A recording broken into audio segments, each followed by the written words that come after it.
Welcome to this week's edition of the Week in Triathlon, but without further ado, let's roll that intro and get stuck into this week's news before it becomes completely old news.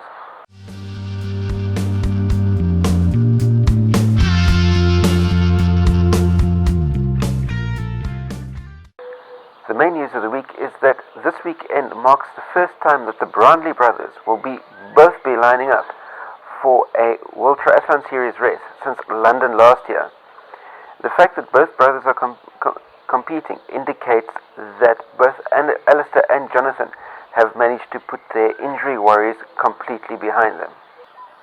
News from Ironman is that Korea have added yet another 70.3 to their calendar for this year, and that's the island in Chunju.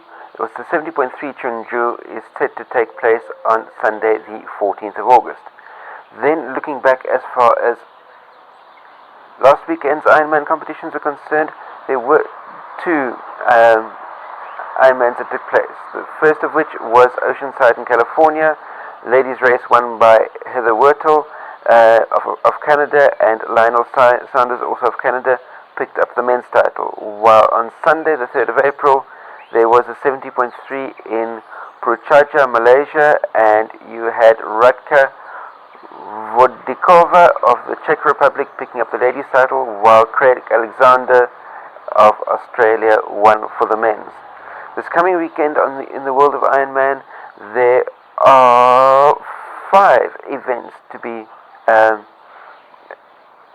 aware of. We start off on, and all 5 events take place on the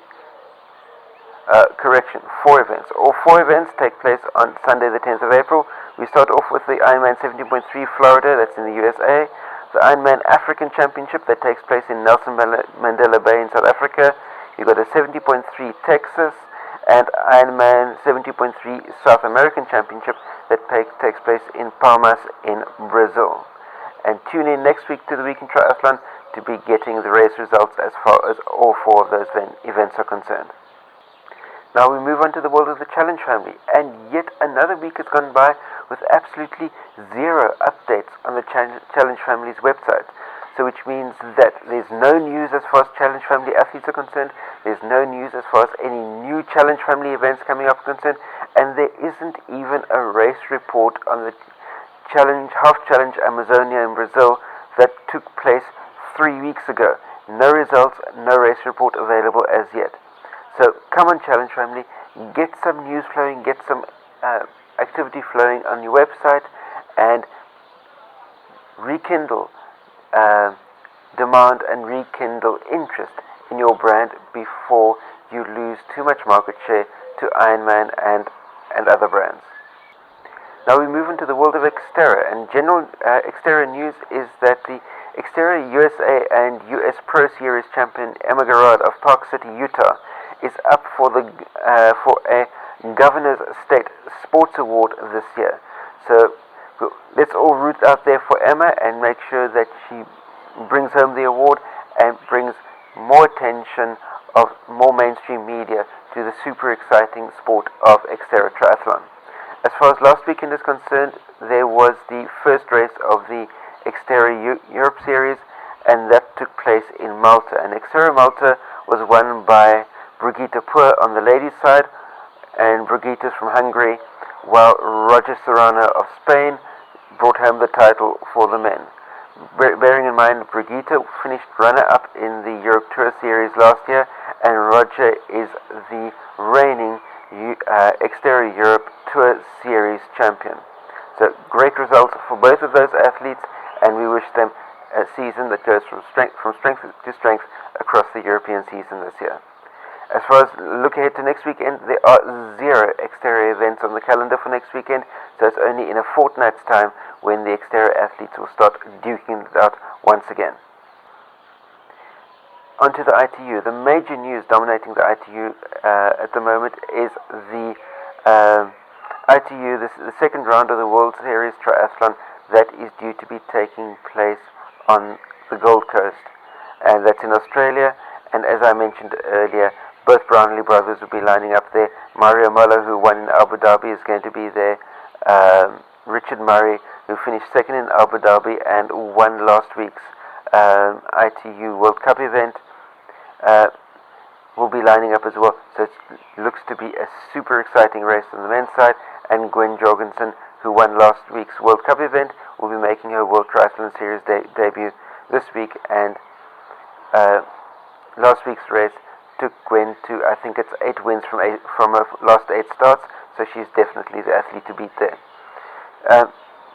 Then, as far as last weekend on the ITU front is concerned, there was an African Sprint Triathlon Cup in Sharm el-Sheikh in Egypt, and you had Elena Petrini of Italy picking up the ladies' title, while Laszlo Turnai of Hungary picked up the men's title. Then there was the a European Club Cup that took place in Coimbra in Portugal, and Jessica Lemoth of Great Britain won for the women, while Aurélien Raphael of France picked up the title for the men. On last week's Sunday, the 3rd of April, it was the turn of the ITU World Cup. The second round of the ITU World Cup took place on New Zealand's North Island on the west coast town of New Plymouth. The racing was fierce, with Gwen Jorgensen notching up her 17th straight victory in ITU racing. While in the men's race, Richard Murray of South Africa stormed through the field in the run to be able to successfully defend his title in an Olympic year. Looking ahead to this weekend on the ITU, only 2 events to be checking out for, and that's going to be a European Triathlon Cup that's going to be taking place in Melilla in Spain, and then the major event of the weekend on Sunday the 10th of April is going to be the ITU World Triathlon Series taking place on the Gold Coast, Australia. That brings us to the end of this week's edition of the Week in Triathlon. Be sure to share this video out amongst all your friends. Hit the thumbs up button down below, hit the subscribe button as well to stay subscribed to my channel so that you can get the Week in Triathlon straight into your inbox next week Friday when it publishes again, as well as all of the athlete questions and other general endurance sport news that gets published on a day-to-day, week-to-week basis. Until we meet next week for another edition of the Week in Triathlon, stay carved up for the win. I'll see you then. Cheers. CoachEdu.net